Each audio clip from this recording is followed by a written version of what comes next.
Welcome to Foodkast.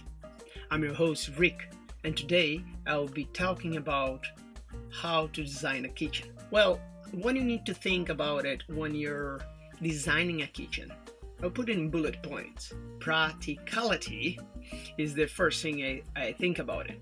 You need to remember the functionality and practicality. Sorry, oh my god, practicality in your kitchen. When you have that in mind, you need to see the next step, your wish list, what you will cook, not what you wish to cook.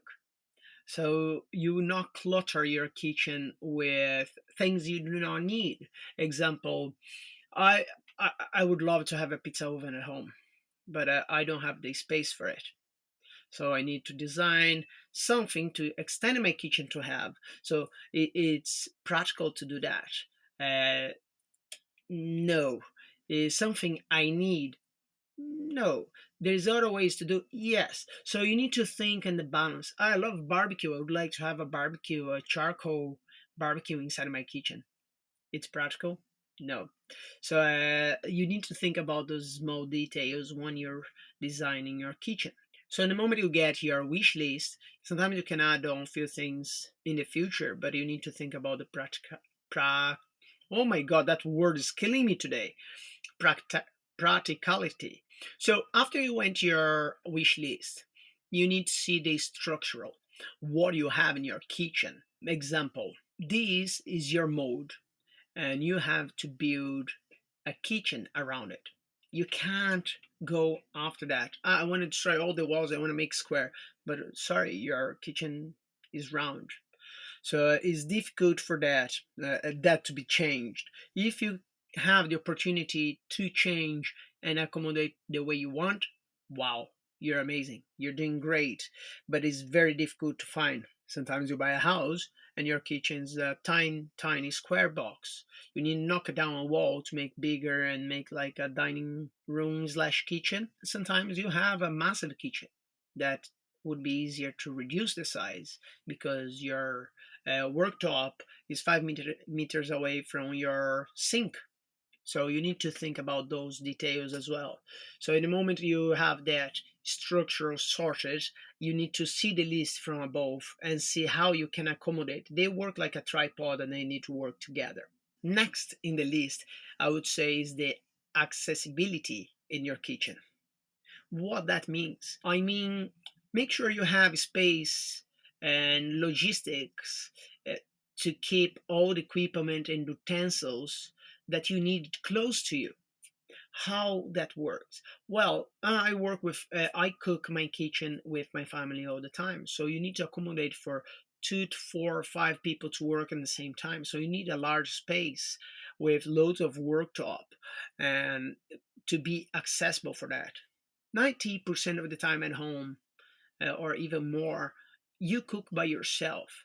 Here in our home is very rarely we cook together because the kitchen is not big enough for more than 2 people. So you need to think about those details when you're thinking about the accessibility of your kitchen. So the way I see it is, to be productive, you can't move much in the kitchen. To be fast with your cooking, you can't move much in the kitchen. Everything needs to be arm's length from you to get what you need. So in that step is when I start to design where I would be based. If I'm designing home kitchen, I would like to have the view of the garden as example. So my workstation will be facing the garden and everything will be around me, but I will have my back to the rest of the kitchen. How practical that is. So you need to think about that. I always have people around the house, so I would like to be seeing the kids playing or something. So you need to put an island in your kitchen. So that's how you work with your accessibility at first, where you want to be based. From there, you start to see, okay, how far need to be my fridge, my freezer, my sink, my worktop, my utensils, my light equipment. So that's the accessibility you need to be start looking and where the things are in your kitchen. Next is the balance. If you can find a balance for the all the aboves, you're in a good start, very good start. It's very difficult to find a balance with all those things above. It's hard to find a balance, but it's not impossible. What I recommend to you is, if you get the most common mistakes happening in industrial and home kitchens, I'll tell you straight away where you're gonna find the things awkward. Number one is sink. Why? Sometimes they put the sink too far or in a corner in awkward spot, like I'm right-handed. So if my sink is in my, okay, for me it's not so challenging, to be honest, because I learned to work with both hands when I'm working.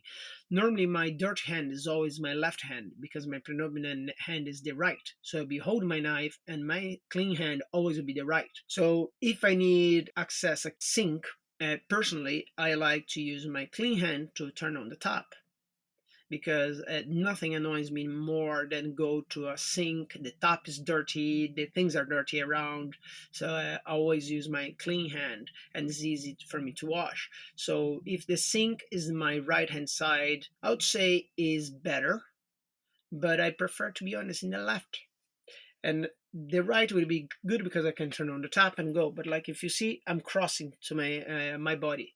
Now, if it's in my left, any dirt, anything comes out of this hand, goes straight to the sink, and I can reach out just to open once and clean my hands over here. So I try to always keep the sink somewhere would be suitable for me as well. Like, sometimes when you're cooking, you need sink that to put stuff inside. Example, I need to wash my lettuce, I need to wash my vegetables. And that's the part you need to understand. Do I need two sinks? And I highly recommend for two sinks, one for dirt, one for clean, just for washing vegetables, etc. And I would say that's the number one for me, sink. Number two, beans. The beans, normally they not beans like you eat, is the beans you throw the food in. Yeah, I know my pronunciation's awful, guys. Don't get confused. Sorry about that. So you put the beans where would be the best for you. I don't like to have the beans too far from me. Normally, for me, it's not an issue because when I set up my stations and when I'm cooking, I always have like two containers in front of me. One to put like compostable, and another one to put recyclables. And the general waste is kind of like a problem for me because sometimes I need to put somewhere else. So need to be close. Normally in a domestic kitchen, we like to hide our beans and not be visible for our guests and the people around the house. You don't like to see the dirt. So sometimes it's very challenging to try to work around that, to not have something so easy to access. My wife sometimes get pissed off because I leave the drawer. It's like a drawer where we have the beans. We have like two drawers. One go compost and a glass, and another one go the general waste. It's like cool. But when I'm cooking, I leave that open and just keep putting the things there instead of going there and opening every single time I need to access. All right. So next on that list would be practicality and accessibility for everything you need else in the kitchen. So what would be that? Would be where your utensils. Sometimes you have way too many stuff. So it's in a drawer, it's in a container outside, is hanging, is where.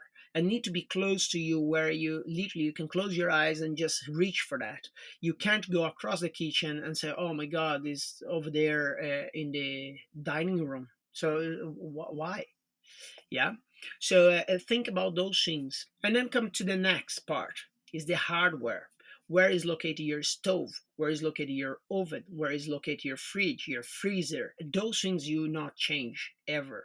It's very challenging to change those things. So I would recommend that you think many times. Sometimes if you're going to a new kitchen where you're gonna design from scratch, I recommend you to go there, put the things, draw on the ground, and trying to work around that. And then you start to see, okay, that's a little bit far. I wouldn't do a mock cooking, like playing like with kids. And you say, okay, I need my lettuce. Where's my fridge? I need my chopping board. Where's my chopping board? Because sometimes you put just where you have space. You need to see what's practical for you, accessible for you. So always think about this. In the moment you have your location of your fridge, your freezer, me personally, I love the kind of American fridge. You have like the fridge one side, the freezer on one, give you loads of space and it's a little more compact. But if I had to design my dream kitchen with the space I would require, I would put fridge all over, everywhere. I would have one for meat or proteins. Oh, sorry, one for meats, one for proteins, whatever it is, plant based or animal based, and then I would go for a freezer and then a vegetable fridge. Different temperatures you can control better, etc. You can put one engine for the fridges, all outside, all connected, and it's cheaper to run in my opinion. But I think my wife would hate that. But okay. Anyway, if you can design a kitchen, you can put the things more practical. Is the best for you. Freezer space is never too much space. Is not enough space. Sometimes you just see yourself stock up in frozen products in your house, and can be challenging to try to store all that. Don't go too big, too small. Just find a balance. I would say is very important. Oven or microwave or anything of the kind. Nowadays we are having so much light equipment that we can move around the kitchen, the worktop when you get bored. But I can't stress enough, you need to have a good oven for roasts, the big stuff you're gonna do. Majority of the time we are a family of four, so I use the oven nowadays about 70% of the time. The oven for me become a hot box. And steamer, if you can afford to have an oven with steamer, it would be amazing. But you can go around without this. Like we have so much light utensils now at home. This and they are very helpful and very good to work, very quick, clean. To clean is easy, everything. That's the part. What are you gonna put in your worktops? And then we get that lightweight support.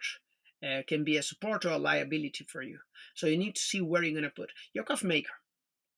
Here at home we have two kinds of coffee maker. So coffee maker, we at home we have a Thermomix. So it's amazing. I have to say I can't cook without that. You literally have a chef in your kitchen. It's like Chef Mike. Sorry, I'm talking about microwave. I call my microwave Chef Mike. Thermomix is for me is essential. I have air fryer is essential as well. It's so quick, so easy to clean, and it's just the right amount of food you get in. Normally, the cooking time is way quicker. You have your KitchenAid or your mixer on top, so it's already four there, and they are not small piece of equipment. They're big enough. We have it as well here at home, a bread maker, but it's very convenient. When you're Sunday night, you look, I don't have bread. You just put the things in. It's done. The follow day morning, you have your loaf done for the kids to have a sandwich to get to school or for breakfast or whatever, doesn't matter. So it's very convenient to have this kind of equipment, but it gets so much space. When you line up them together, you get like a countertop about 2 meters wide. And then you look and say, I don't have that space. And that's the way you need to be clever. Where you're going to store them. That's the light equipment. You need to be very conscious about what you're going to do when you're designing. So those steps if you follow, you're going to have a beautiful design kitchen. You don't need to get a kitchen designer to tell you those things. And I think it's a very good exercise to do. Like I like to do that.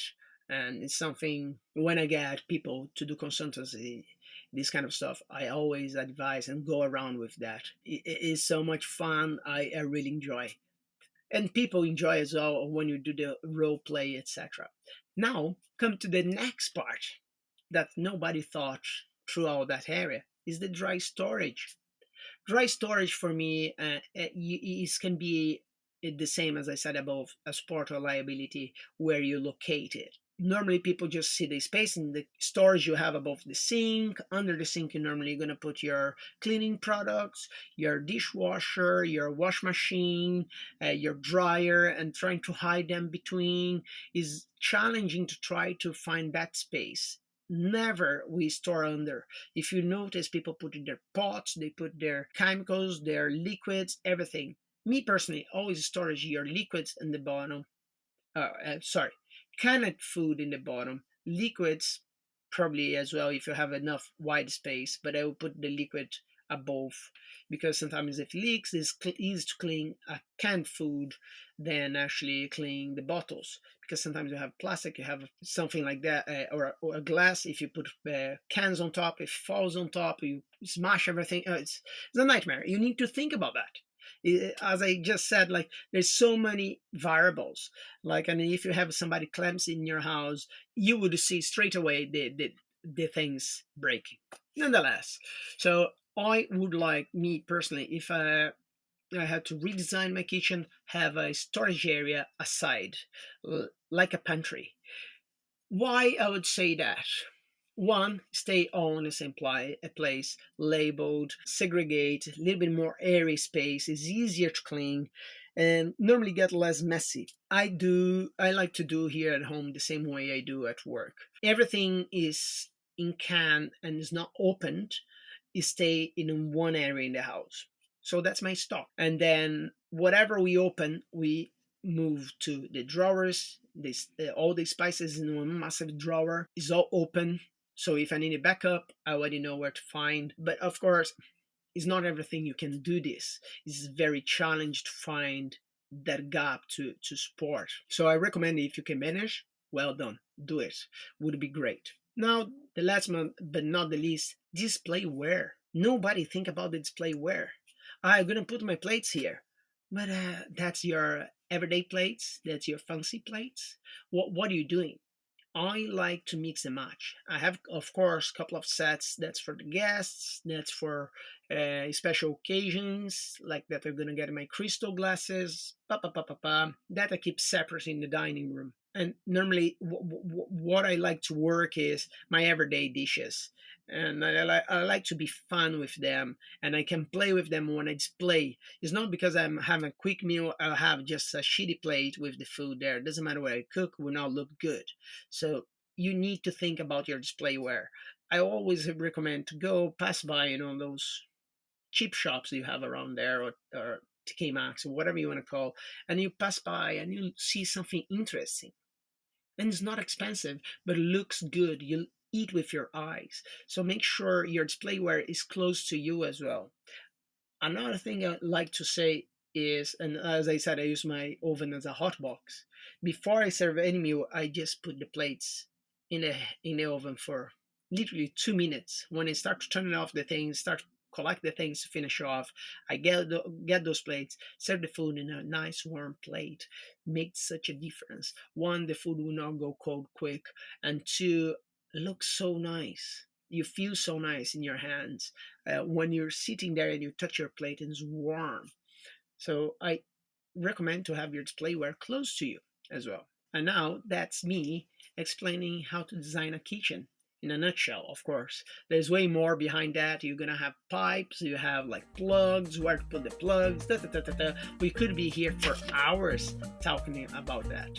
Well, I hope you enjoyed this episode, and a big thank for our today's sponsor is Foodkast.